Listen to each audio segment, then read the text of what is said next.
Good afternoon, क्या हाल है? कि एक नीली बत्ती की गाड़ी मिल जाएगी, उसे टक्के पर दौड़ाएंगे, यही सपने आते हैं मुझे।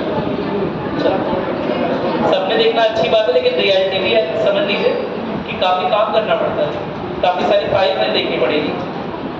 आपका स्तर इसीलिए बढ़ाने का प्रयास होता है यूपीएससी का। वो डायरेक्ट का पेपर क्यों करवाते हैं? ताकि फाइल्स को पढ़ने की क्षमता हो, समझे? चीज़ों का मतलब निकालने की क्षमता आपके अंदर डेवलप कर जाए, इसलिए करवाते हैं इसको। वरना बहुत सारे अच्छे अच्छे पेपर है, IIT का पेपर है, नीट का पेपर है, आपने सुना ही होगा, सब MCQ बेस पर होते हैं, वैकल्पिक बहुविकल्पीय प्रश्न, है ना? लेकिन इसका पेपर तो मेंस भी होता है ना, और मेंस ही मेन होता है, ठीक है? तो अगर इतना कम समर्पण रहेगा तो कैसे काम चलेगा? समर्पण चाहिए, समझे? बिना समर्पण के नहीं मिलेगा कुछ। समय का समर्पण, भले कितने अभाव में हो, भले कितनी परेशानी में रह रहे हैं, लेकिन थोड़ा समर्पण दीजिए, थोड़ा धैर्य दिखाइए समय के साथ, ठीक है?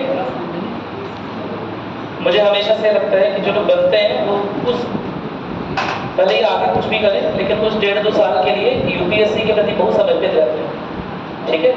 बाकी उनकी लाइफ में बड़ी सारी प्रॉब्लम्स रहेंगी, बहुत सारे डिस्ट्रैक्शन रहेंगे, शादी ब्याह का प्रेशर रहा होगा, है ना? दोस्तों से आगे निकलने का, दोस्तों से ज़्यादा कमाने का प्रेशर रहा होगा। मेरी बात समझ रही है? ये सबके साथ होता है। मैंने अपनी लाइफ में कुछ ऐसे लोग को बनते देखा हुआ है कि आप लोगों को विश्वास नहीं होगा। जब मैं पहला अपना मेंस का पेपर देने गया था 2015 में, तो वहाँ पर यूपीएससी मेंस का पेपर था, और उस समय मेरा सेंटर दिल्ली पड़ा हुआ था, जो केंद्र था मेंस का दिल्ली पड़ा हुआ था। वहाँ पर मैं देखता हूँ कि एक सीट बीच में लगी हुई, एकदम स्पेशल सीट, ठीक है?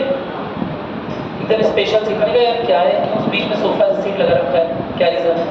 तो बाद में पता चला वो जो लड़की वहाँ पर वो कर रही थी, पेपर दे रही थी, उसे बहुत सारी कॉम्प्लिकेशन थी, उसे प्रेगनेंसी थी उसे, और वो उस समय 7 दिन लगातार 3-3 घंटे के 2 बार पेपर दिए, 6 घंटे, लेकिन नहीं कर उतना समर्पण किया। तब उसकी रैंक आई थी 111 रैंक, आज IAS अधिकारी उसी बैच से 2015 बैच से, समझा? इतना लोग समर्पण देते हैं अपनी जिंदगी में, ठीक है? मेरी बात सुनाई? कोई ज़रूरी नहीं कि आप 2 लाख, 2.5 लाख, 3 लाख रुपए खर्च करके जाके दिल्ली रहिए और फिर तभी समर्पण की भावना है। यहाँ भी आपको वही क्वालिटी, वही चीज़ देने की कोशिश की जा रही है, तो समर्पण की भावना यही जगा लीजिए, ठीक है? अपने समय को, अपने स्रोतों को, अपने रिसोर्सेज को समर्पित करिए। और जो आपका टाइम, जो आपकी एज चल रही है, उम्र, ये सबसे बड़ा परेशानी है आपके साथ। इस उम्र में इधर उधर दिमाग ज़्यादा भागता है, ठीक है? हर तरह की बातें आएंगी दिमाग में, तो थोड़ा सा एकाग्रचित भी रहिए, ठीक है? ईगो बनता है, अगर टीचर डांट दिया तो गुस्सा हो जाएंगे, क्लास ही नहीं करेंगे, उन सर ने हमारी बेइज्जती कर दी 10 लोग के सामने, वो सब खत्म करिए बचपना, ठीक है? क्या मेरी बात सुनाई? एक IAS अधिकारी जब चुनकर जाता है, जब चुन के जाएगा ट्रेनिंग पीरियड में, यही जब पोस्टेड होगा, तो सब इंस्पेक्टर को भी पता है क्या बोलता है? सब इंस्पेक्टर या अपने से जो लो रैंक वाले होते हैं, PCS अधिकारी, या उससे जो नीचे पे रहेंगे, उन्हें भी क्या बोलता है?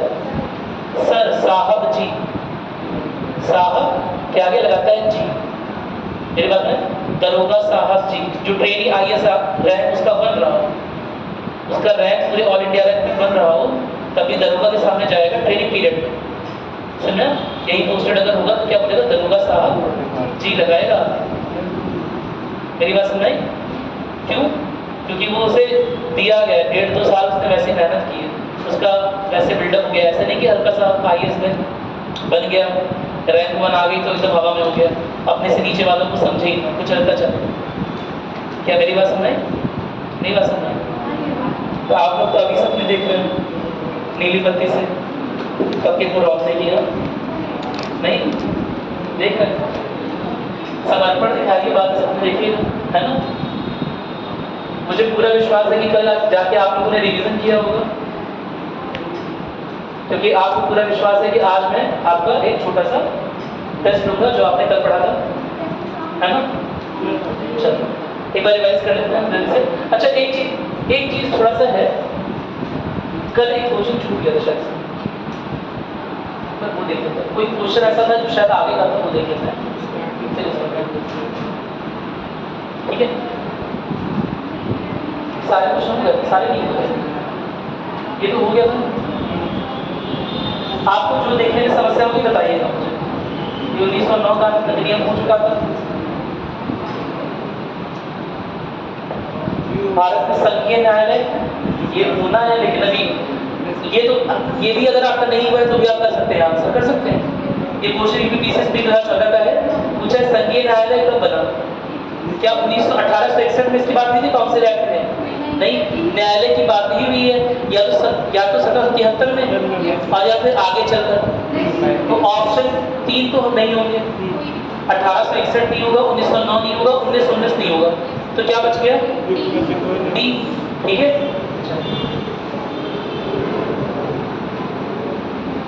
वो यूपीपीसीएस 2014 क्वेश्चन था, ये 2015 क्वेश्चन है। अच्छा, ये तो आप नहीं कर पाएंगे ना, ये भी तो बात नहीं करेंगे। 1937 होगा ना सर संज्ञा में? हाँ, वही आज करवाना है, करवा लिखवा दिए क्या? नहीं लिखवा है ना अभी बात। ये तो समझ में आ गया द्वैत। और किसी को द्वैत में प्रॉब्लम है? द्वैत में किसी तरह की प्रॉब्लम नहीं है? द्वैत मैं दोबारा बता रहा हूँ, द्वैत शासन प्रणाली जो है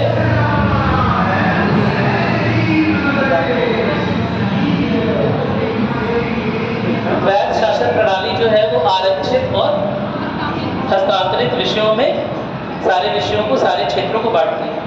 इतनी सिंपल सी बात। ठीक है, तो द्वैत शासन प्रणाली केंद्र में, प्रोविंसेस में नहीं, केंद्र में। कल इसकी बात की थी, है ना? कौन सा एक्ट? 1919, 1909, 1861। क्या बोलते, सुनाई नहीं दे रहा थे?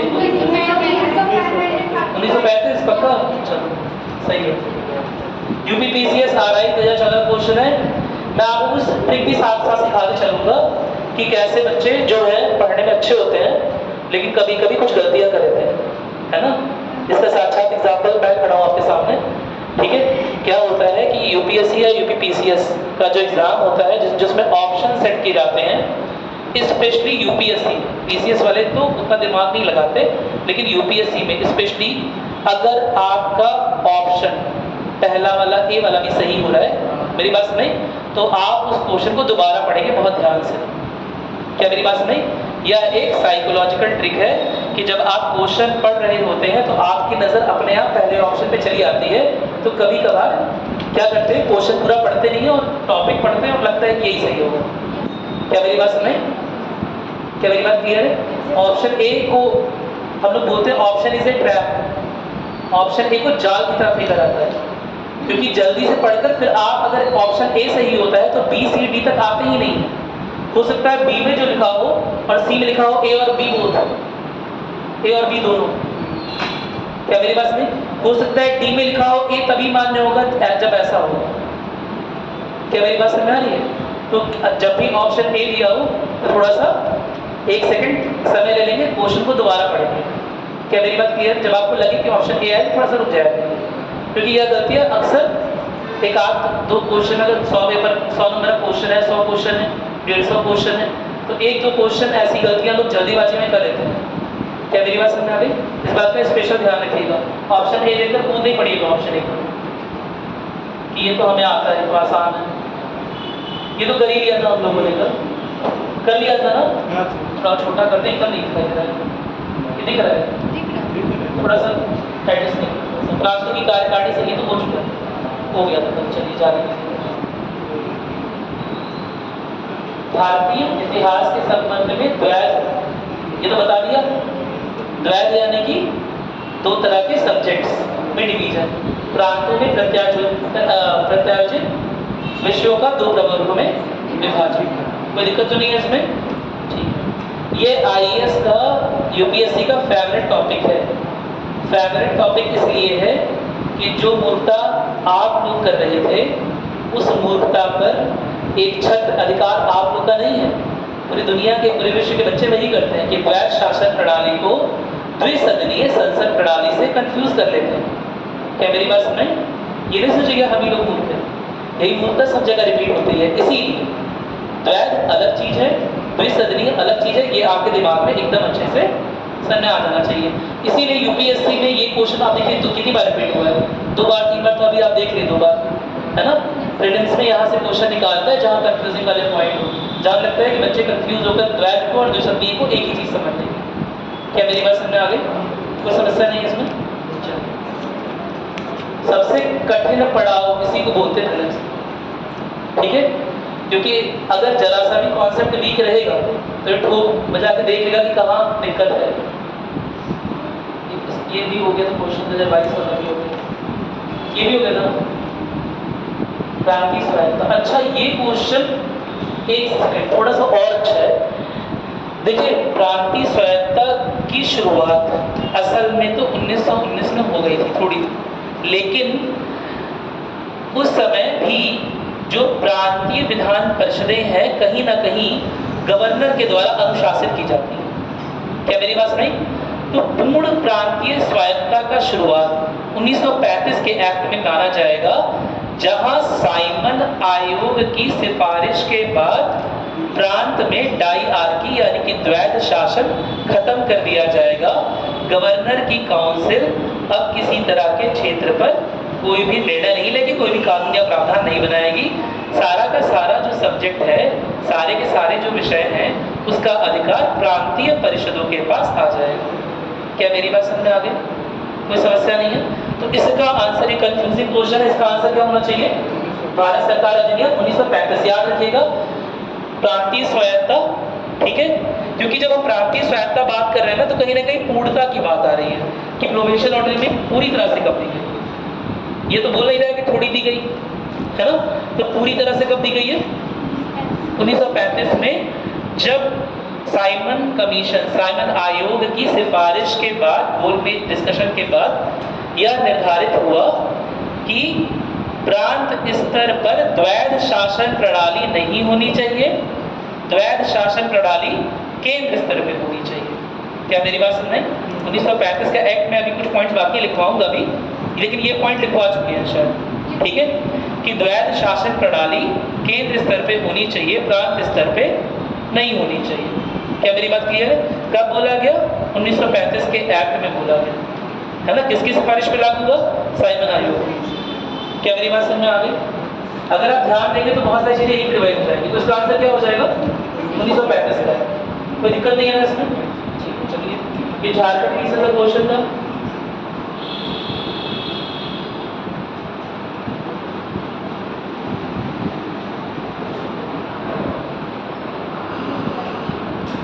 हालांकि कुछ चीजें अभी करेंगे हम लोग।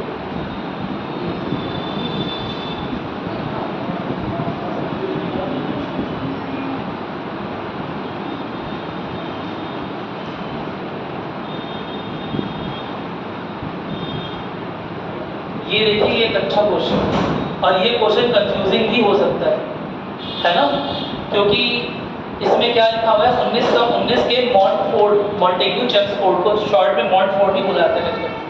मॉन्टफोर्ड सुधारों में 21 वर्ष से अधिक आयु की सभी महिलाओं के लिए, ध्यान दीजिएगा, यूपीएससी क्वेश्चन इसी तरह फंसाता है। क्या लिखा हुआ है? 21 वर्ष से अधिक आयु की सभी महिलाओं के लिए।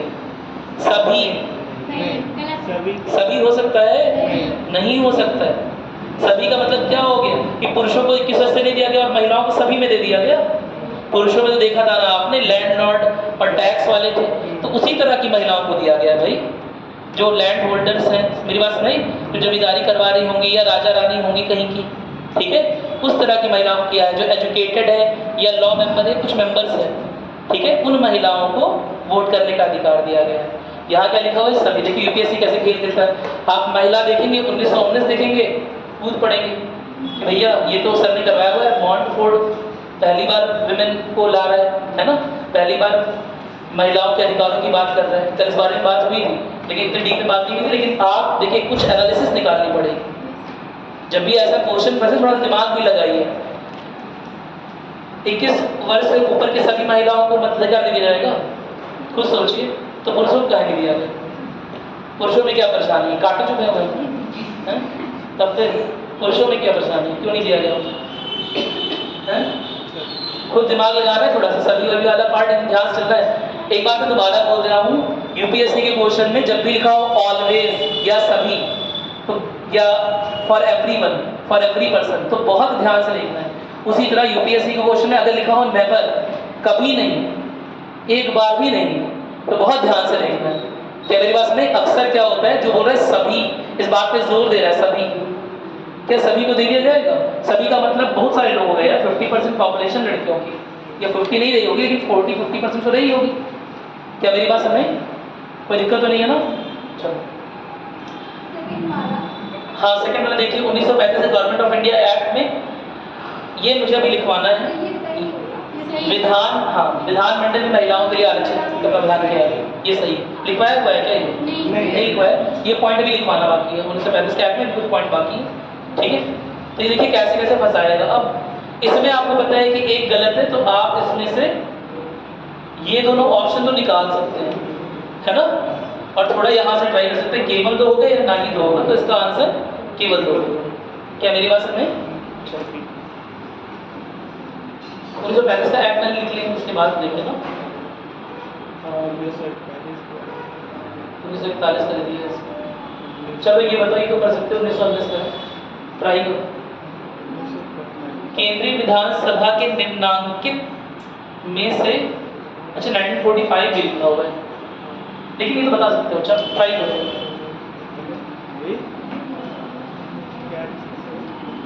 केंद्रीय विधानसभा के निम्नांकित में से कौन से निर्वाचन भारत शासन अधिनियम 1919 के तहत हुए? एकदम दिमाग लगाओ, ये आरएएस का क्वेश्चन है, लेकिन समझ लो यूपीएससी के क्वेश्चन के बराबर ही है, काफी लॉजिकल क्वेश्चन। दिख नहीं रहा है तो बीच में आ जाइए, वहां से दिखेगा, है ना। जैसे आवाज में दिक्कत हो वो थोड़ा सा आगे भी बैठ सकता है, 3 लोग बैठ जाओ सीट पर अगर लग रहा है। बताओ क्या होगा, दिमाग लगाओ। दोबारा सुन लो, केंद्रीय विधानसभा के निर्वाचन भारत शासन अधिनियम 1919 के तहत किसके तहत हो, मतलब जो अगला निर्वाचन हो रहा है केंद्रीय विधानसभा में, 1926 वाला कि 1947 वाला कि 1945 वाला, या तीनों? हाँ, 1919 के तहत हुआ, 1926, 1937, 1947, 1945। बताओ क्या होगा, दिमाग लगाओ। केंद्रीय विधानसभा, ये बताओ क्या अगला एक्ट 1935 में आ गया था? अगला एक्ट 1919 के बाद 1935 में आ गया था ना। तो जब 1935 में एक्ट आ जाएगा तो 1937 में जो चुनाव होंगे वो उसके आधार पर होंगे या 1919 वाले प्रावधानों के आधार पर होंगे? 1900 जो 35 में प्रावधान आया है उसके आधार पर ही 1937 के निर्वाचन होंगे। मेरी बात सुनाई? यानी एक ही ऑप्शन बचा है इसमें, 1926 का 2 बार चुनाव हुए, 1926 में, फिर 1931 में भी, 29 में भी हुए, और फिर 1937 में हुए। ठीक है, परिषदीय चुनाव के बारे में आप हिस्ट्री में पढ़ेंगे, तो एक कॉन्सेप्ट थोड़ा सा हिस्ट्री से भी आएगा।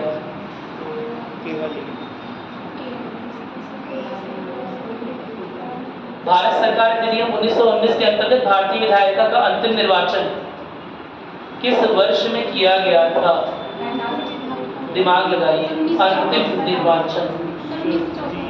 अच्छा, ये भी यार हिस्ट्री का क्वेश्चन हो जाए, क्योंकि किस ईयर में इलेक्शन हुआ ये तुम्हें पता ही नहीं है, पढ़ाई नहीं है। तो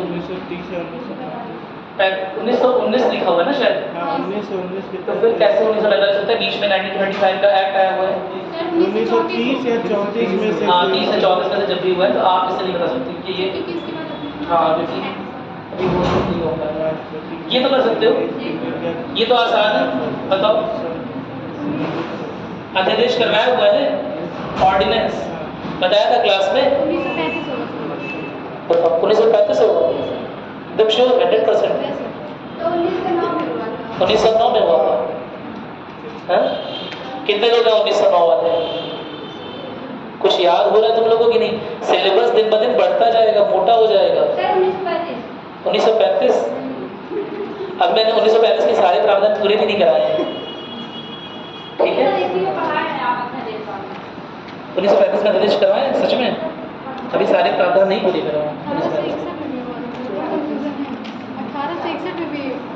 अध्यादेश जारी हो सकता है। देखो, राष्ट्रपति के अध्यादेश क्या होता है कि अगर सदन, ये बताया था कि सदन के अनुरूप या अगर सदन नहीं भी चल रहा हो तो अध्यादेश जारी हो सकता है। उसका जो जीवन काल है वो कितने दिन रहेगा?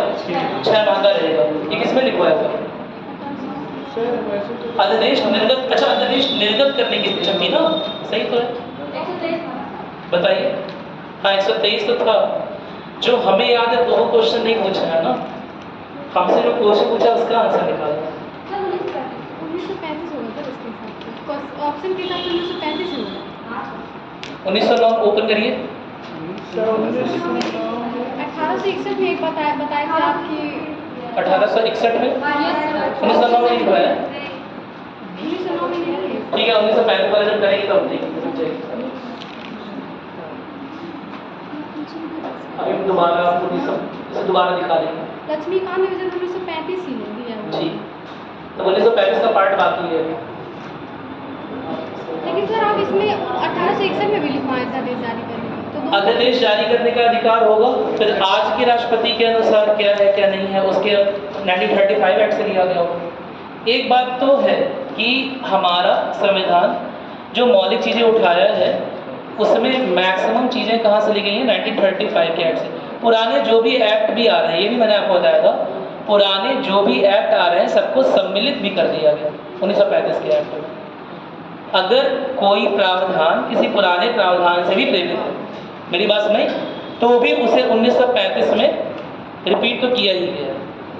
मेरी बात सुनाई, जो चलने लायक था ये कल बताया था कि 321 अनुच्छेद उसमें है, 321 अनुच्छेद है, 14 भाग है, 10 अनुसूचियाँ हैं। वो इतना मोटा कैसे हो गया? क्योंकि जो पुराने प्रावधान आए थे वो भी दोबारा से लिखे गए प्रॉपरली कि यह इसी आधार पर संविधान बनेगा भारत का। मेरी बात सुन रहे हैं? अगर राष्ट्रपति वाली वो बात लिखी है, ठीक है, तो 1935 का आंसर हो सकता है, ठीक है। 1909 मुझे याद आता है कि 1909 में भी कुछ लिखवाया था क्या राष्ट्रपति वाला? नहीं लिखवाया। 1861 में लिखवाए सर। कोई बात नहीं, 1861 अगर ऑप्शन में नहीं है तो 1861 के वो प्रावधान कहाँ पर होंगे? 1935 के एक्ट में बहुत सारे प्रावधान दोबारा से 1935 में रखे गए। अब अगर एग्जाम में आएगा तो क्या करेंगे अगर दोनों ऑप्शन हो जाएगा? ऐसे ही क्वेश्चन कहाँ जाते हैं फिर? कहाँ जाते हैं? न्यायालय में जाते हैं ऐसे क्वेश्चन। मेरी बात समझ कि 1861 भी इसका आंसर हो सकता है, ये भी हो सकता है, ये को जाता है ऐसा क्वेश्चन। अगर आप घटनाचक्र देखेंगे तो कई सारे उसमें लिखा रहता है कि पहले आयोग ने ये माना, फिर न्यायालय ने ये बोला, है ना, फिर पता लो क्वेश्चन कैंसिल हो गया। यूपी पीसीएस में है ना, अनफॉर्चुनेटली हर साल 150 में 7-8 क्वेश्चन विवादास्पद आ जाते हैं इस तरह के। क्या मेरी बात समझ? कोई दिक्कत तो नहीं है ना इसमें? तो इसका आंसर नहीं है। अब 1935 का एक्ट वाला वो कौन सा कहेगी? ये बता। नहीं इसका पूरा आंसर की नहीं है क्वेश्चन का। इसका नहीं आंसर, मैं आंसर नहीं लाऊंगा तो आप लोग प्रैक्टिस करा रहा हूँ, एक बार प्रैक्टिस करो। लेकिन आंसर की होता है ना इसका? हाँ होता है उसमें, नहीं। बुक में है। भारतीय संविधान में केंद्र और राज्यों के बीच किया गया शक्तियों का विभाजन इनमें से किसमें से उल्लिखित योजना पर आधारित है? अच्छा ये भी अभी आपका 1935 बाकी, चलिए जाने दीजिए। इसमें कई क्वेश्चन 1935 के जो हुआ नहीं है। चलिए आप मुझे बताइए, जैसे ओपन करिए 1935 का एक्ट कहाँ तक हुआ था? सर यहाँ तो बता दिए थे। सर आपने कल क्वेश्चन दिए थे। हाँ देखा था उसे करते आगे। लिस्ट वाला। ठीक है, क्या चीज़ पूछा था मैंने? जो लिस्ट मतलब कि सेंटर स्टेट और कंकरेंट।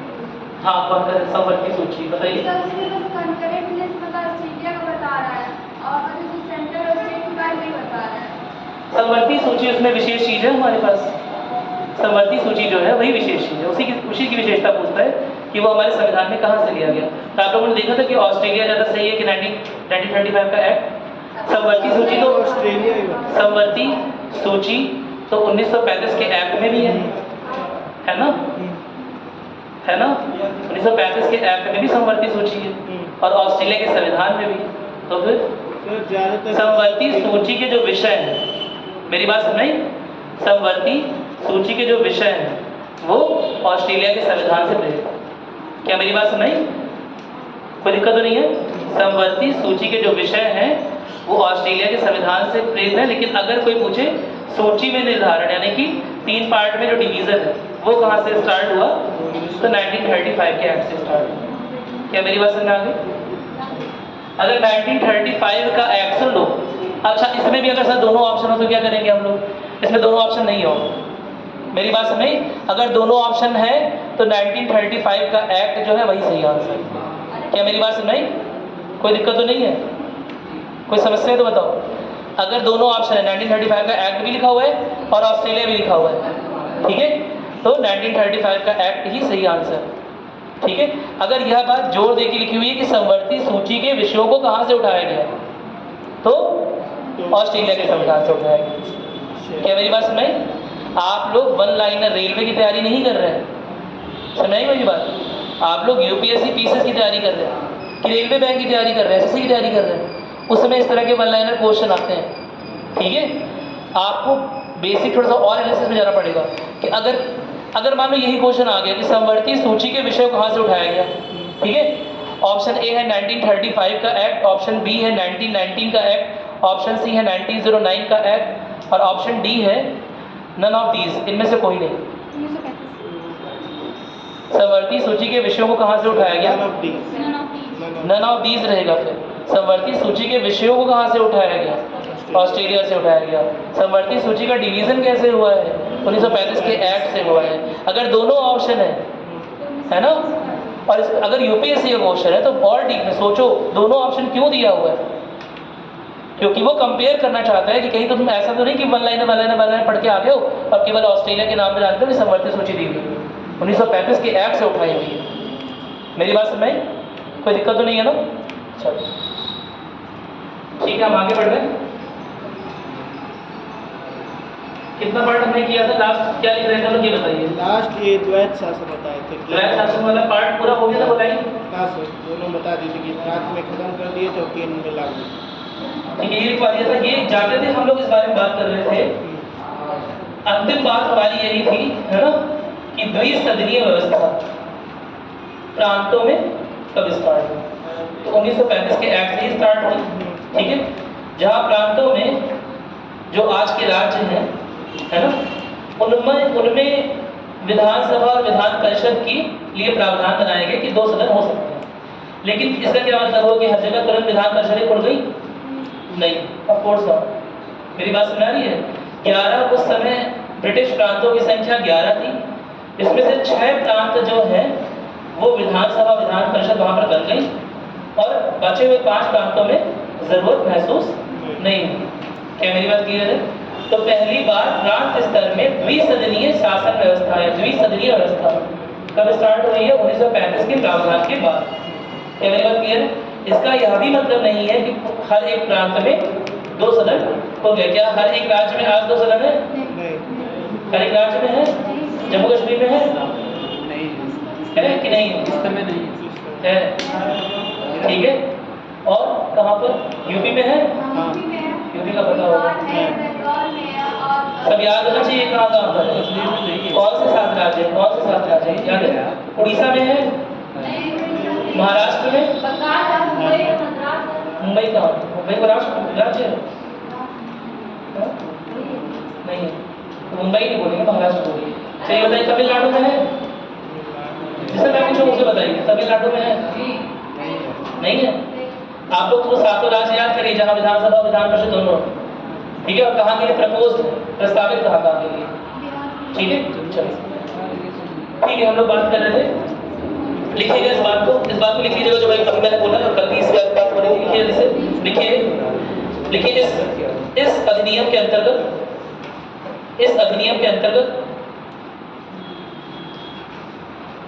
11 में से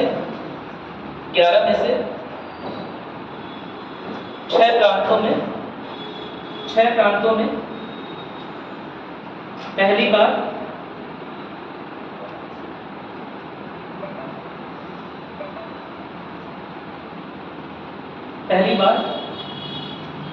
द्विसदनीय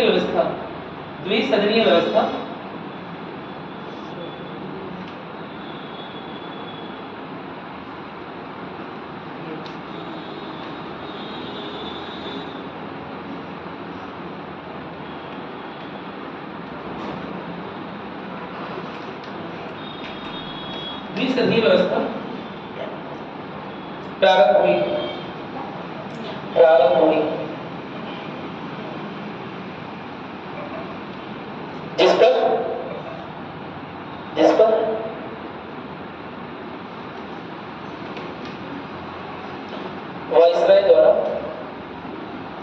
जिस पर वाइसरॉय द्वारा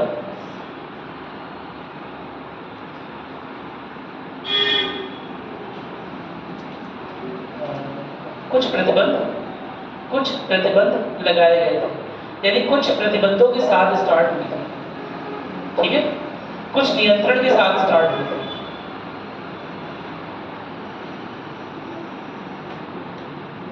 ठीक, कोई दिक्कत नहीं है।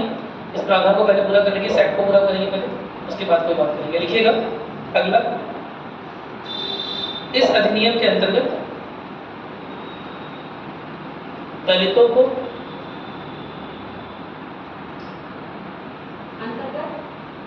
इस अधिनियम के अंतर्गत दलितों को, महिलाओं को,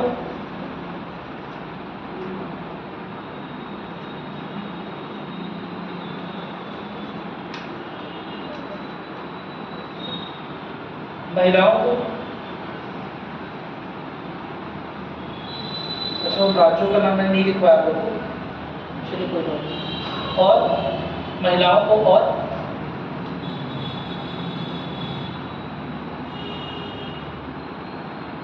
और मजदूरों पृथक निर्वाचन क्षेत्र, मजदूरों को पृथक निर्वाचन क्षेत्र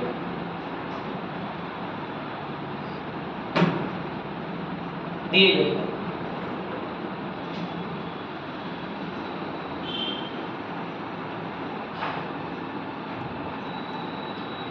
क्या इस अधिनियम में आपने वो ऊपर क्रांतीय स्वायत्ता वाली बात लिखी है? उसे अंडरलाइन करके एकदम अच्छे से लिख लीजिए, याद रखिएगा उसे, ठीक है। क्रांतीय स्वायत्ता को बढ़ाने का, या कह सकते हो क्रांतीय स्वायत्ता लाने का ही पहला अधिनियम ये है, ठीक है। कोई समस्या तो नहीं है? क्रांतीय स्वायत्ता वाली बात लिखी है ना इसमें? चलिए फिर आगे बढ़ रहे हैं। अच्छा, पृथक निर्वाचन क्षेत्र की हमने बात की, महिलाओं को भी मिल रहा है, दलितों को भी मिल रहा है, और वर्कर्स को भी मिल रहा है। बाकी मुस्लिम्स के लिए, आंग्ल भारतीयों के लिए, यूरोपियों के लिए, इनके लिए, सिखों के लिए पहले से ही व्यवस्था थी, उसी को और बढ़ा दिया गया। क्या आप लोग को लग रहा है कि थोड़ा सा कॉन्ट्राडिक्शन, विरोधाभास हो गया है? क्योंकि पूना पैक्ट इसके खिलाफ था, हाँ पूना पैक्ट इसके खिलाफ था, लेकिन ब्रिटिश सरकार ने हमारे लिए यही व्यवस्था दी। क्या मेरी बात सुनाई? वो तो डिप्रेस्ड क्लास एसोसिएशन जो था उसने कहा कि हम अलग से प्रतिनिधि नहीं उतारेंगे, ठीक है। उनके और गांधी जी के बीच में पूना पैक्ट समझौता हो गया। क्या मेरी बात क्लियर है? लेकिन इसका मतलब ये नहीं कि ब्रिटिश सरकार ने तुरंत मान लिया। ब्रिटिश सरकार ने पृथक निर्वाचन क्षेत्र दिए, किसके लिए? दलितों के लिए, बाकी को देना ही था, ठीक है। क्या हुआ, पूछना? चलिए लिखिएगा इसके आगे, लिखिए। आपको पता है लंदन में कौन भारत का प्रतिनिधि था? भारत का प्रतिनिधि लंदन में कौन था? सचिव के अंडर में भी कोई काउंसिल थी? भारतीय परिषद, हाँ भारतीय परिषद, council of India, very good. तो काउंसिल ऑफ इंडिया सचिव के अंदर में थी, है ना। लेकिन अब उसे पूरी तरह से टर्मिनेट कर दिया जाएगा, खत्म कर दिया जाएगा। अब उसकी जगह पर सलाहकारों की एक टीम नियुक्त हो जाएगी, जो विभिन्न विषयों के सलाहकार हैं, ठीक है। अपने विषय के एक्सपर्ट होंगे और उसी विषय पर सलाह देंगे। तो लिखिएगा इस बात को, इस प्रावधान के अंतर्गत, इस अधिनियम के अंतर्गत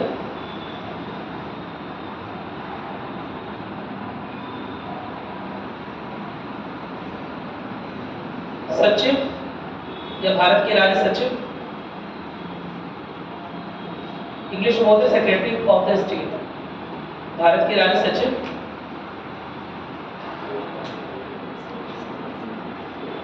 की भारतीय परिषद ब्रैकेट में इंडिया काउंसिल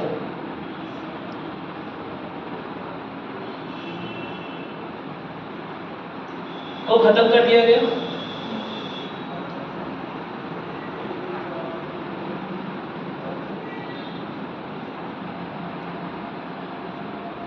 और उनकी जगह पर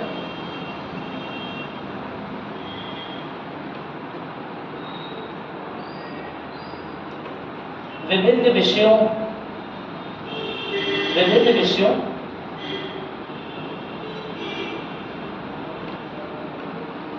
के सलाहकारों की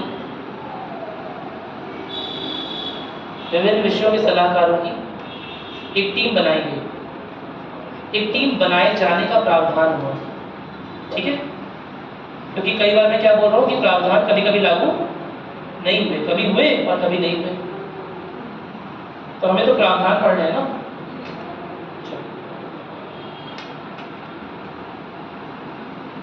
तो दिक्कत नहीं है ना इसमें, ठीक है। मत करने का अधिकार और बढ़ा दिया जाएगा, है ना। अब लगभग 10% लोग जो हैं वो मतदान कर सकेंगे। तो लिखिएगा, मत करने का अधिकार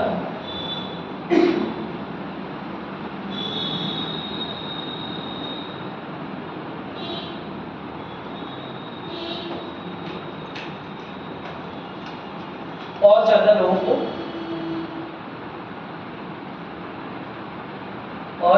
को दे दिया गया।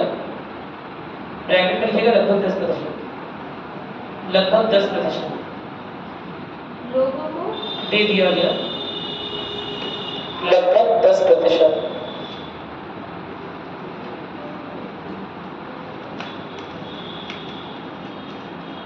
ये एक्ट जो है वो 1935 में चलाया है। उस समय एक बहुत इंटेलेक्चुअल पर्सन, बहुत बुद्धिजीवी है ना, बहुत बड़े बुद्धिजीवी भारत में आ चुके थे, और भारत में बहुत सारी जो आर्थिक विषमताएं हैं, जो सामाजिक विषमताएं हैं, उन पर लगातार चर्चा कर रहे थे। ब्रिटिश संसद में भी चर्चा उठा रहे थे, यहाँ के सेक्रेटरी से, गवर्नर से भी लगातार चर्चा करते थे। क्या मेरी बात सुनाई? और उनके ही रिकमेंडेशन, उनकी ही सिफारिश के आधार पर यह तय हुआ कि अभी भी भारत में बहुत सारे लोग जो हैं वो कौड़ी का यूज करते हैं, है ना, या कौड़ी देखिए कौड़ियों का यूज करते हैं, और बहुत सारे लोग जो है सीपीओ का यूज करते हैं, या ऐसी करेंसी की ऐसी मुद्राओं का यूज करते हैं जो बहुत पहले कभी किसी शासन में चलती है ना। तो पहली बार ये होगा कि मुद्रा को नियंत्रण में लाया जाए, ठीक है, और एक ही करेंसी, एक ही मुद्रा को प्रचलन में स्थापित किया जाए। क्या मेरी बात में प्रचलन में लाया जाए? उसके लिए क्या बनाना पड़ेगा? एक बड़ा बैंक बनाना पड़ेगा, है ना।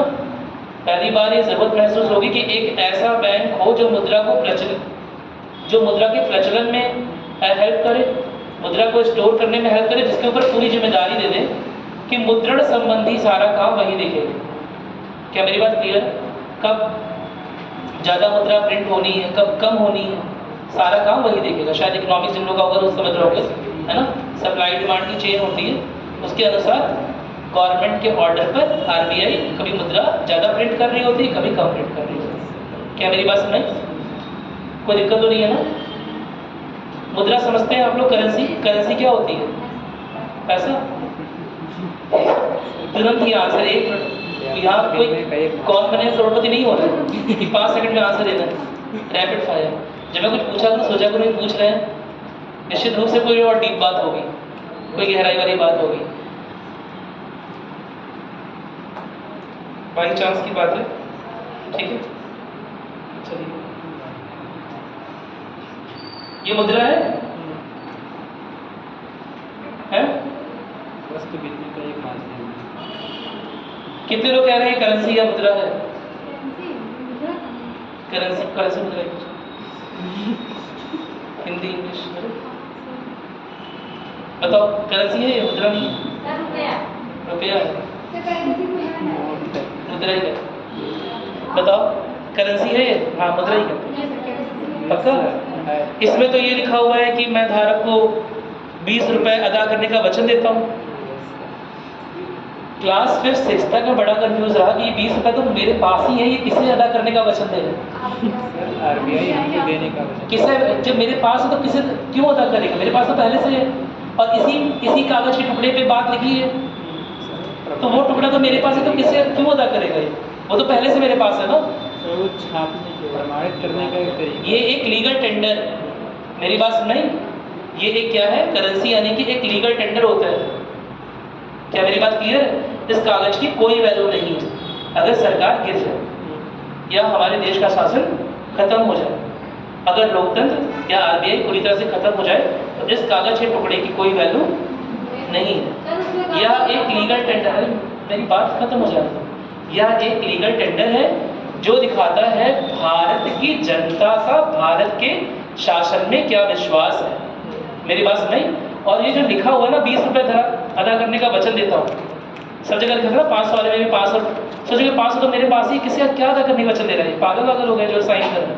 बेसिकली उसके कहने का मतलब होता है कि अगर बाई चांस आपको कोई भी एक्सचेंज ना कर रहा हो, ये मुद्रा कोई भी ना ले रहा हो आपसे, तब आप भारत सरकार के पास जा सकते हो और 500 रुपये के बराबर का रत्न या सोना या चांदी ले सकते, क्लेम कर सकते। क्या मेरी बात सुनिए? और उस समय सरकार गारंटी देती है कि वो उतना आपको प्रोवाइड करेगी। ये गारंटी है, ये मुद्रा नहीं है। मेरी बात सुनाई? ये मुद्रा को रिप्रेजेंट करने की गारंटी है, करेंसी थोड़ा ना है, इसकी कोई वैल्यू नहीं है। इसका मतलब ये नहीं कि मांग लेना उससे, क्या दे दीजिए, खत्म करिए। समझा? ये करेंसी नहीं है, ये एक लीगल टेंडर है। मेरी बात सुन रहे हैं? और इस तरह का आइडिया जब ऑफ कोर्स पूरे वर्ल्ड में चल ही रहा था, इंडिया में भी आया कि करेंसी को सर्कुलेट कैसे करें, रेगुलेट कैसे करें। तो उस समय जब मैंने बताया बुद्धि जी भी आए हुए थे, है ना, काफ़ी सारी पढ़ाई वढ़ाई उन्होंने उस क्षेत्र में की हुई थी, फाइनेंस के और इकोनॉमिक्स में, है ना, यूनिवर्सिटी ऑफ कोलंबिया से पढ़ के आए हुए थे। और उसके पहले वो लंदन में पढ़े थे। अगर आपने नाम सुना हो कभी, लंदन स्कूल ऑफ कॉमर्स, नाम सुना है? नहीं सुना? स्कूल ऑफ कॉमर्स है लंदन में, वहाँ से पढ़े हुए थे। उनका नाम क्या था? जिन्होंने पहली बार आरबीआई के गठन की सिफारिश किया, आइडिया दिया ब्रिटिश सरकार। हाँ, B.R. अम्बेडकर। अच्छा, पता था आप लोगों को? चलिए, पता चुका था? चलिए नोट करिए इस बात, इतनी भूमिका बांधना वेस्ट होता। चलिए ठीक है, लिखा, लिखिएगा। इस अधिनियम के अंतर्गत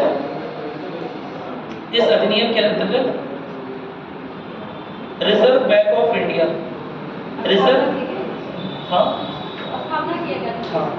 इस अधिनियम के अंतर्गत रिजर्व बैंक ऑफ इंडिया की स्थापना का प्रस्ताव दिया गया, स्थापना की गई, सीधे लिख लीजिएगा, स्थापना की।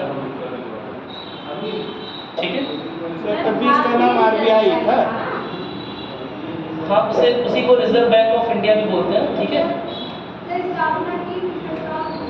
नहीं, प्रस्ताव दिया फिर स्थापित भी हो गया, तो स्थापित किया लिख सकते हैं, कोई दिक्कत नहीं। सर उस टाइम इसका नाम यही था, रिजर्व बैंक ऑफ इंडिया। हाँ, उस समय इसका नाम यही था। एसबीआई का नाम चेंज हुआ। ठीक है, नहीं, फेडरल बैंक था शुरुआत में, फेडरल बैंक था, फिर चेंज हुआ है ना, तो चाहिए तो ब्रैकेट में फेडरल बैंक लिख लीजिएगा, फेडरल बैंक लिख लीजिए। एसबीआई का नाम पहले इंपीरियल बैंक था, एसबीआई का भी नाम चेंज हुआ है, इसका भी नाम पहले फेडरल बैंक था, लेकिन वो आगे चलकर 1949 में शायद चेंज हो गया, पूरी तरह से रिजर्व हो गया। इसे कहते हैं रिजर्व बैंक के पहले से रिजर्व बैंक ऑफ इंडिया, क्योंकि इसी तरह का रिजर्व बैंक की ब्रिटेन में रन कर रहा था। मेरी बात सुनाई? आगे चले, इतना नोट कर लिया, reserve bank of India, bracket में फेडरल बैंक लिख लिया ना, ताकि कोई कंफ्यूजन ना हो। चलिए ठीक है, कुछ और भी बोल रहा था ना, क्या बोल रहा था? स्टेट बैंक के अलावा तो आसान सी चीज़ है, तो आप इकोनॉमिक्स से पढ़ेंगे ही। चलिए लिख लीजिए, पहले लिख लीजिए, फिर देखते हैं, कुछ पार्ट शायद छूट गया था। रिजर्व बैंक की स्थापना लिखिए, लिखिए। इस अधिनियम के अंतर्गत एसबीआई का ना नहीं, एसबीआई का इंपीरियल था, इसका फेडरल। मेरी बात सुने, अभी देख लेते हैं किसमें लिखा हुआ है ऐसा। अच्छा, गूगल पे कौन सा सोर्स? गूगल पे आप भी डाल सकते हैं, मैं भी डाल सकता हूँ। सोर्स देखिए, स्रोत। ठीक है, चलिए, क्या लिखा आपने? हाँ, इतना लिखिए। चलिए एक और पॉइंट लिखिए, लिखिएगा। क्या लिखा? इस अधिनियम के अंतर्गत संघात्मक लोक या संघ लोक सेवा आयोग,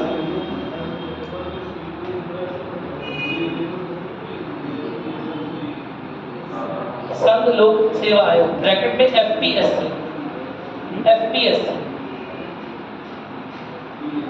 ठीक है, FPSC,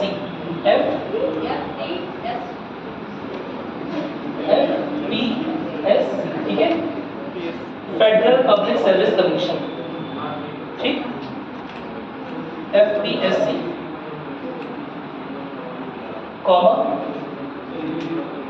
प्रांतीय लोक सेवा आयोग, प्रांतीय लोक सेवा आयोग ब्रैकेट में PPSC, PPSC, provincial public service commission, ठीक है, PPSC लिख लीजिए, ठीक है। और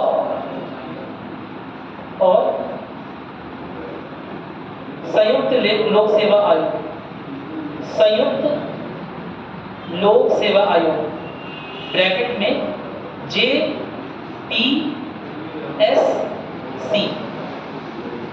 ज्वाइंट पब्लिक सर्विस कमीशन, ठीक है। इसके आगे एक और ब्रैकेट लिखिएगा, 2 या 2 से अधिक राज्यों के लिए, 2 या अधिक राज्यों के लिए। इसके आगे क्वेश्चन में लिखिएगा 2 या अधिक राज्यों के लिए, क्या सर? 2 या अधिक राज्यों के लिए क्वेश्चन बना, ठीक है। को बनाने का प्रस्ताव दिया गया, कब को बनाने का प्रस्ताव दिया गया, को बनाने का प्रस्ताव दिया गया,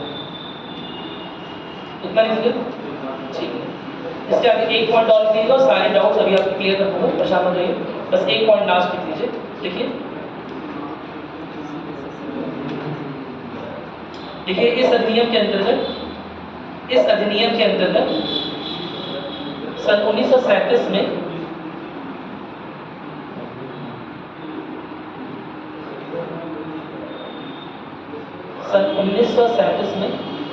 फेडरल कोर्ट यानी कि संघीय न्यायालय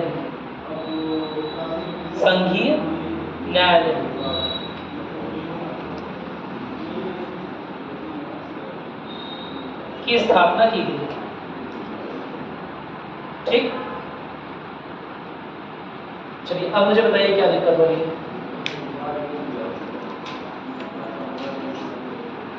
बताइए, देख लीजिए, बहुत सारे क्वेश्चन जो था आप पूछ लीजिए।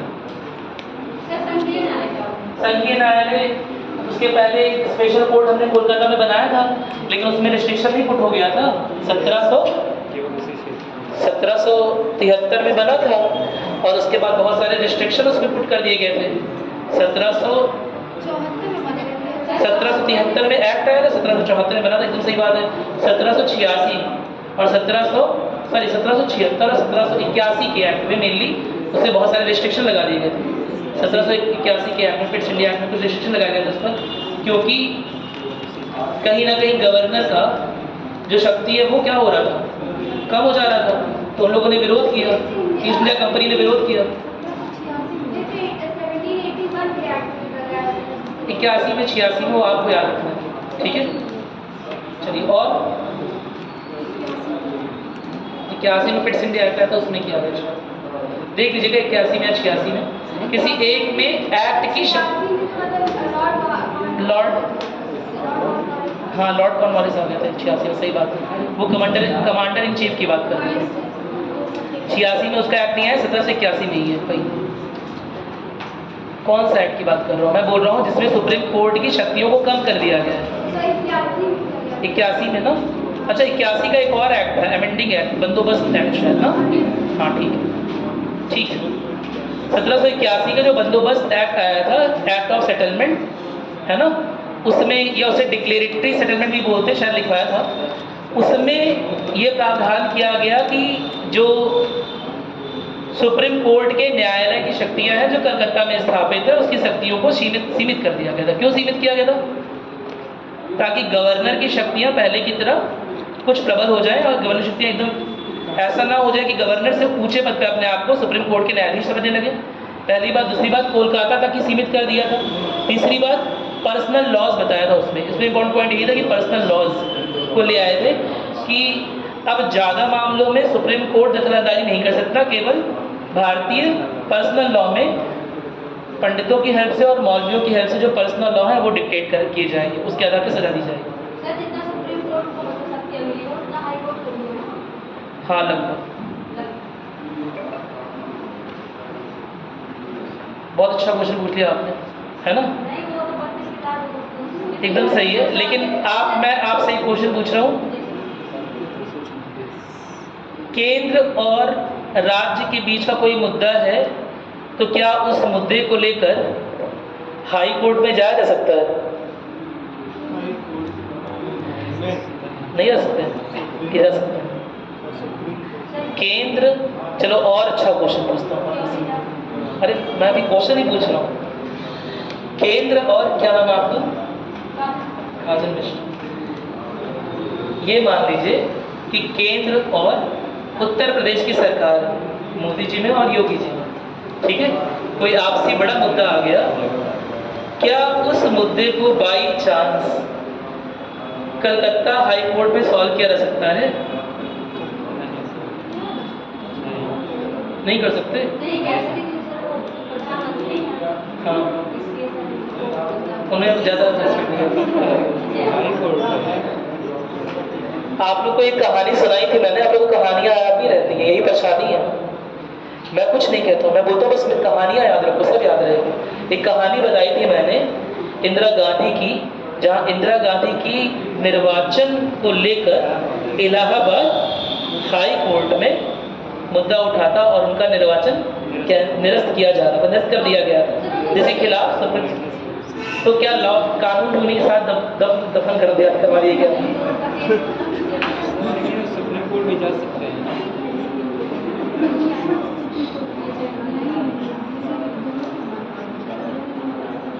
सर मेरा क्वेश्चन बताया नहीं, गांधी जी का फोटो क्यों छुपा रहता है?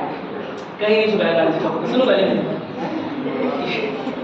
जो अगर इंदिरा गांधी मर गई तो क्या सारे कानून भी उन्हीं के साथ दफन कर दिए गए? संबंधित नहीं ना, वो केस भी नहीं खत्म होते, कानून तो छोड़ो, केस भी है ना। जो इंदिरा गांधी पे केस चल रहा है वो रहेगा, मेरी बात नहीं, क्योंकि वो पीएम के पद पे। अभी रुक जाइए, अभी उस बारे में बात नहीं, पहले मैं जो पूछ रहा हूँ वो बताइए। मैंने जो पूछा आपसे, क्या पूछा? कोलकाता में जा सकता है? हाँ जा सकता है, जा सकता है। कितने लोग एग्री कर रहे हैं? जा सकता है। संध्या, क्यों जा सकते हो? सर हम बताए कि जा सकते हैं, बात बनाने लगे ना, तो मुझे लगा कि जा सकता है, इसलिए आप बात को। अच्छा, और जब पेपर में ऐसे कोई बात बना के नहीं पूछेगा, सीधा सीधा लिखा, तब क्या करेंगे? थोड़ा बहुत पेपर हो जाएगा।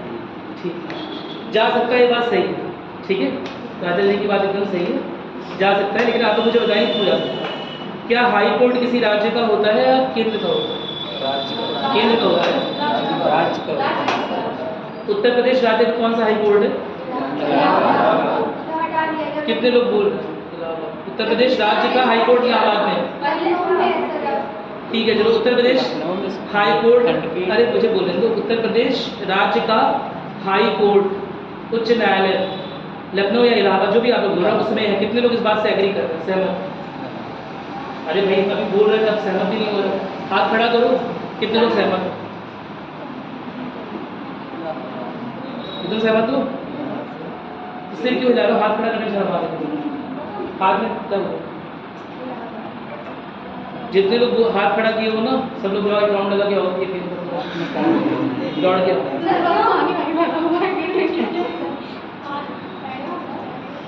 क्योंकि राज्य के हाई कोर्ट नहीं होते हैं, ना ही केंद्र के होते हैं। समझा? भारतीय व्यवस्था, भारतीय शासन व्यवस्था को 3 पार्ट में डिवाइड किया गया है। समझा? हाई कोर्ट के पास उतने ही अधिकार हैं जितने सुप्रीम कोर्ट के पास हैं। राज्य का कोई हाई कोर्ट नहीं है, केवल उसकी अवस्थिति राज्य के अंदर है। क्या राज्य के अंदर हाई कोर्ट नहीं रखेंगे?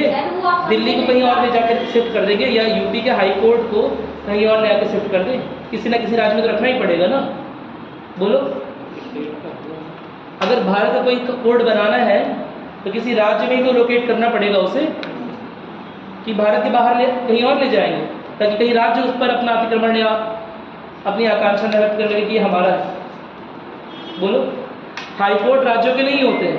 हाई कोर्ट की अवस्थिति किसी राज्य में हो सकती है। मेरी बात समझ? हाई कोर्ट राज्यों के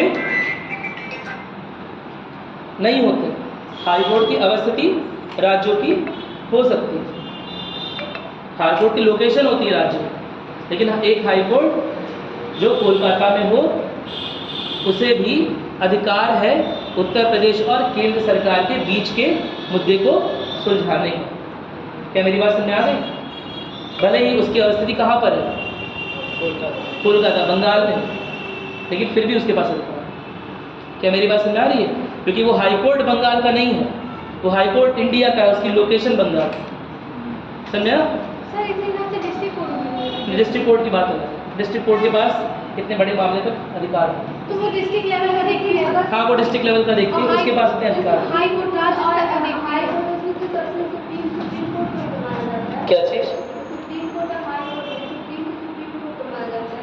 सुप्रीम कोर्ट को सुप्रीम कोर्ट क्यों माना जाता है? क्योंकि अगर हाई कोर्ट से भी ऊपर है ना एक न्यायालय है, जहां अगर आपको उसमें जो अपील की गई है अगर उस न्याय से संतुष्ट नहीं है, सॉरी, जो न्याय आया है उससे संतुष्ट नहीं है, तो आप एक कोर्ट में जा सकते हैं, वो सुप्रीम कोर्ट है। क्या मेरी बात समझ में? कोई दिक्कत नहीं। इसके अलावा एक और बात है, इसके अलावा राज्यों के मुद्दे, राज्य सरकार और आंतरिक मुद्दे सुलझाने के लिए पहला कोर्ट कौन सा है? High court. डिस्ट्रिक्ट कोर्ट या सेशन कोर्ट या सेशन जज के पास या जो सिटी जज होते हैं उनके पास वो अधिकार सर अगर नहीं। सुप्रीम कोर्ट आदेश दे दे कि पीएम को जेल में डालना है तो क्या हो सकता है? हाँ, एकदम हो जाएगा। अगर हाई कोर्ट आदेश देगा तो भी हो जाएगा। सर प्रेसिडेंट सॉरी, प्रेसिडेंट को एक मिनट रुक जाइए। अगर निजी कारणों से कोई निजी आरोप लगा है और अगर डिस्ट्रिक्ट कोर्ट आदेश देता है कि पीएम पद पर जो आसीन व्यक्ति है उसे जज में डालना है, उसे सॉरी जेल में डालना है, तो जा सकता है। लेकिन एक और चीज इसमें ध्यान देंगे कि जो भी लोकसभा या राज्यसभा के मेंबर्स होते हैं उनके पास इम्यूनिटी होती है। मेरी बात सुनाई? तो वैसे अगर उस पावर का उपयोग करते हैं, स्पीकर के पास चला जाता है तो नहीं डाल नहीं सकते। ये चीजें प्रेसिडेंट से क्यों नहीं लागू होता? प्रेसिडेंट को हटाने के लिए अभियोजन होता है। मेरी बात सुनाई? ऊपर सबसे बड़ा माना जाता है, नहीं हो सकता। सर वो चाहे तो अपना आंसर दे सकता है ना? क्या अगर वो चाहे तो क्या दे सकता है?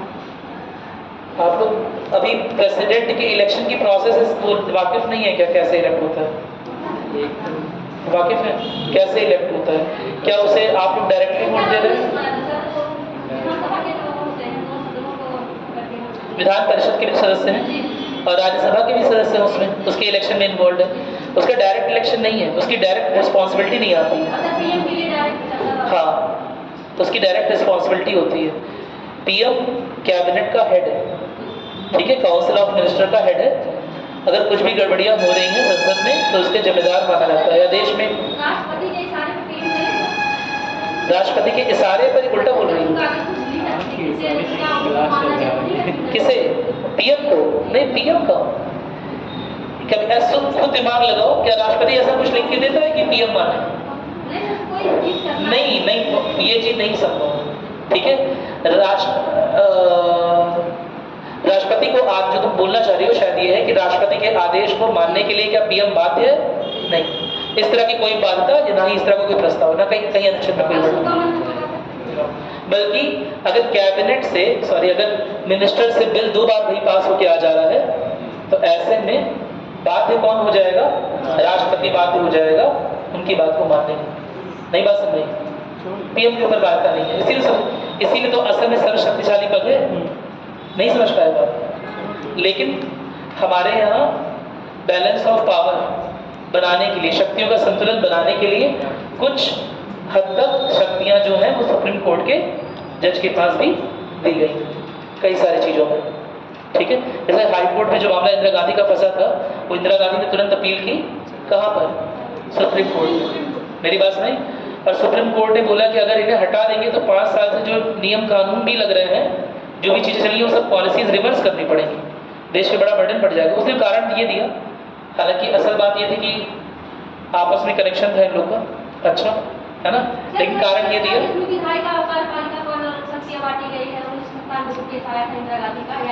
क्या ये तीनों दोनों चीजें एक हैं? क्या कार्यपालिका, न्यायपालिका और जो इस तरह की शक्तियाँ? हाँ, तो क्या पूछ रही हैं आप बताइए? नहीं नहीं, वो केस नहीं था। ठीक है, हम बात कर रहे हैं इंदिरा गांधी के पर्सनल केस के बारे में, जिसमें उनके निर्वाचन को गलत माना गया था। एक दिन क्लास में बताया था हल्का सा स्टोरीज। आपातकाल उसकी वजह से लागू हुआ था। अभी तो फिर ये चर्चा में है, करंट में है कि मतलब वो संविधान हत्या दिवस मनाया गया।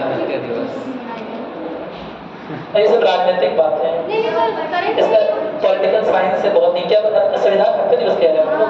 25 जून को मनाया ये 25 जून को आज मनाया गया। हाँ, आप मेरी बात सुन लीजिए। हम लोग को पॉलिटिकल साइंस के नाम पर जो पार्टी पॉलिटिक्स है वो नहीं पढ़ना है। मेरी बात सुन रही? दोबारा समझ लेते हैं। हम लोग को राजनीति शास्त्र या ये जो पॉलिटिकल साइंस हम पढ़ रहे हैं, इसके नाम पर पार्टी की पॉलिटिक्स नहीं पढ़नी है। क्या मेरी बात सुनाई?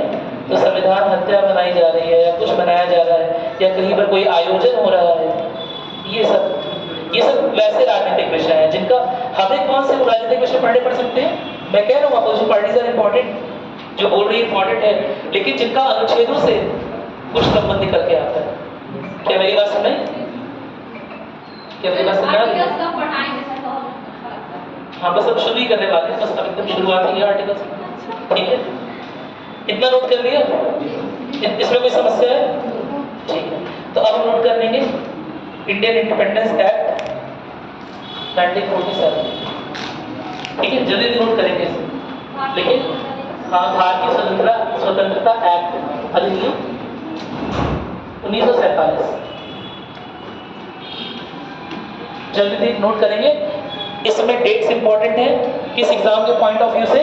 UPPCS prelims. ठीक है, otherwise dates are not important. UPSC के लिए इंपॉर्टेंट नहीं है।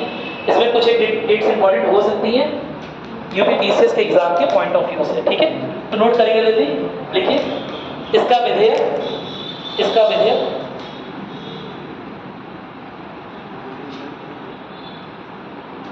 4 जुलाई 1947 को लाया गया।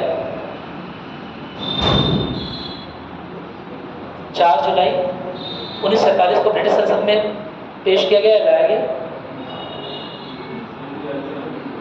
और 15 अगस्त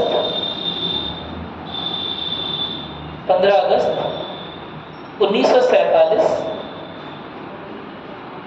को लागू हुआ। 1947 को लागू हुआ। हम किसकी बात कर रहे हैं?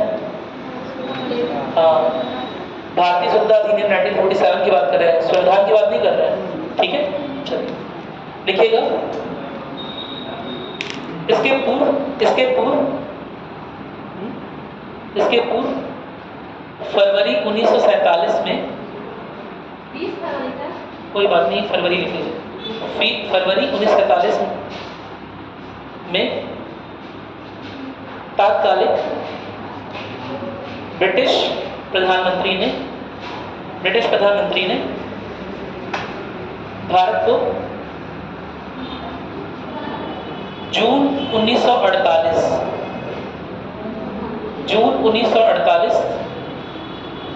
तक स्वतंत्र करने की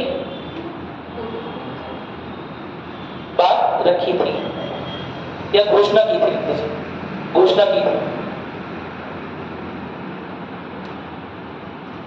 लेकिन फिर जल्दी लिखिए। लेकिन फिर 3 जून 1947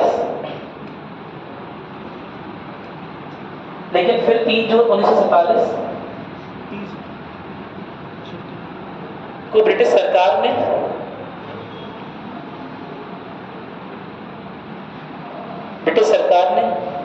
यह स्पष्ट किया कि संविधान सभा, जिसका गठन 1946 में हुआ था, ब्रैकेट में लिखिएगा, जिसका गठन 1946 में हुआ था,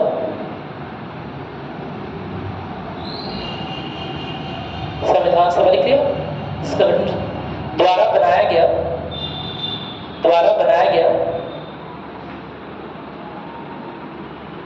कोई भी संविधान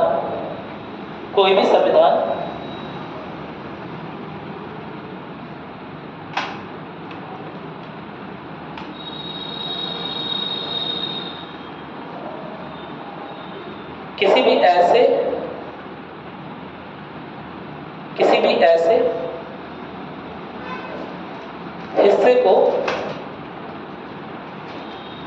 भी ऐसे हिस्से को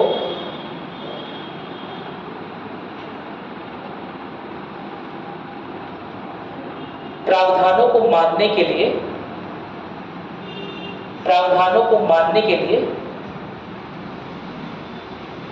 बाध्य नहीं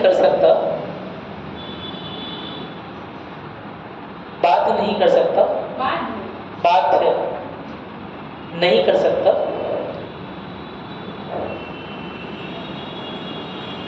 जो इसे नहीं स्वीकारते, यानी संविधान को नहीं स्वीकारते।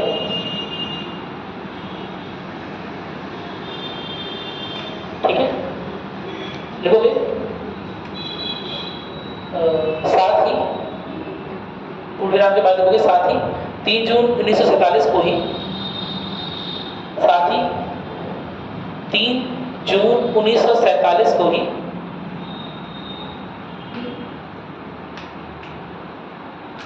तात्कालिक वायसराय लॉर्ड माउंटबेटन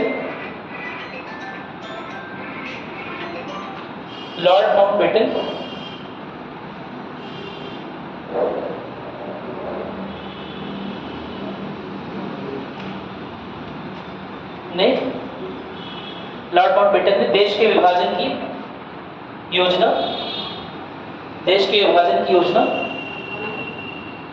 माउंटबेटन योजना या माउंटबेटन प्लान के नाम से देश के विभाजन की योजना माउंटबेटन प्लान, इसे बोलते हैं माउंटबेटन प्लान। ठीक है, माउंटबेटन योजना माउंटबेटन प्लान के नाम से रखी।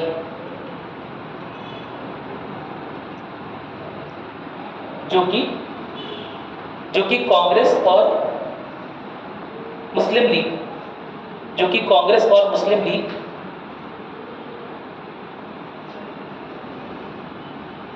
दोनों को स्वीकार थी।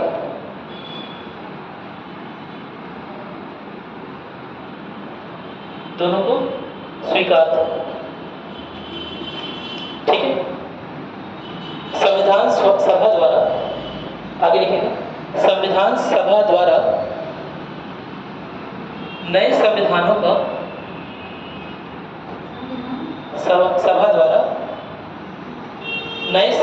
का नए संविधानों क्यों बोल रहा हूं मैं, संविधान क्यों नहीं बोल रहा हूं? क्या भारत और पाकिस्तान का एक ही संविधान था? नहीं ना, अलग अलग। देखिएगा, नए संविधानों का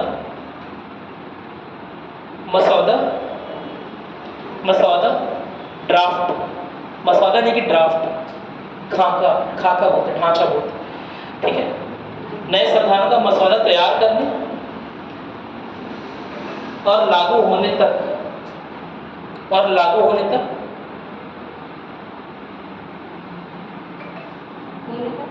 संविधान सभाओं को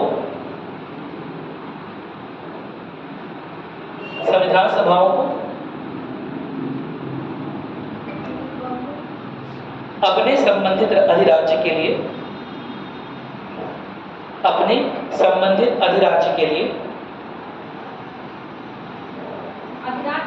अधिराज्य जो राज्य उन्हें मिला, ठीक, चाहे भारत चाहे पाकिस्तान, अपने संबंधित अधिराज्य के लिए कानून बनाने का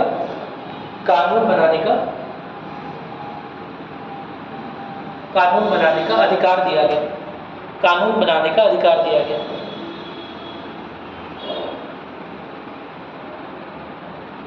साथ ही साथ नए संविधान के बनने तक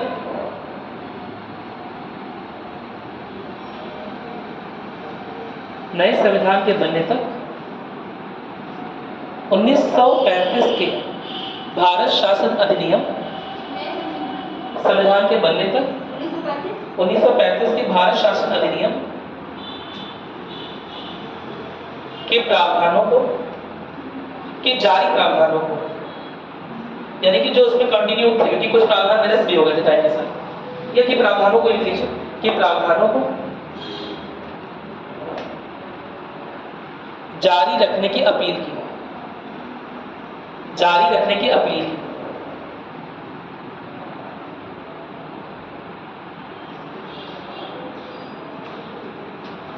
ठीक है, कितना लिखा? एक लास्ट लाइन लिखिएगा, इस अधिनियम के अंतर्गत भारत को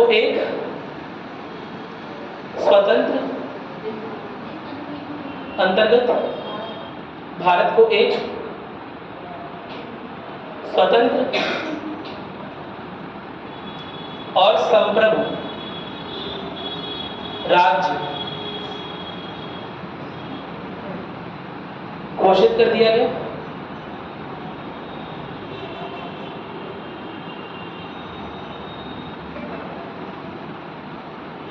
और भारतीय क्षेत्रों और रियासतों, या ब्रिटिश भारतीय क्षेत्रों लिख लीजिए, ब्रिटिश भारतीय क्षेत्रों और भारतीय रियासतों में ब्रिटिश सर्वोच्चता रियासतों में ब्रिटिश सर्वोच्चता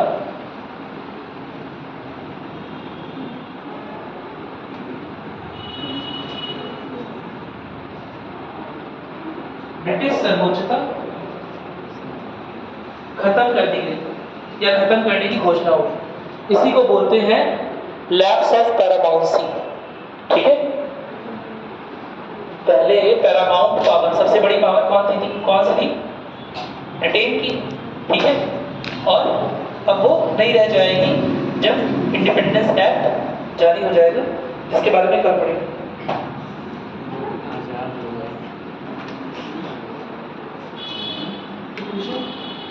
सर पूछिए। सर एक पूछना। बोलिए। 1930 में क्यों मनाया गया था एक बार? वो कांग्रेस ने पूर्ण स्वराज की डिमांड की थी और पहले से ही अपने आप को इंडिपेंडेंस स्वराज घोषित कर लिया था, और उसके लिए एक अधिवेशन किया जिसे बोलते हैं लाहौर अधिवेशन, 1929 में हुआ था। और क्या डिसाइड किया कि इस अधिवेशन के बाद हर 26 जनवरी ही आज जो है 26 जनवरी को क्या बनाया?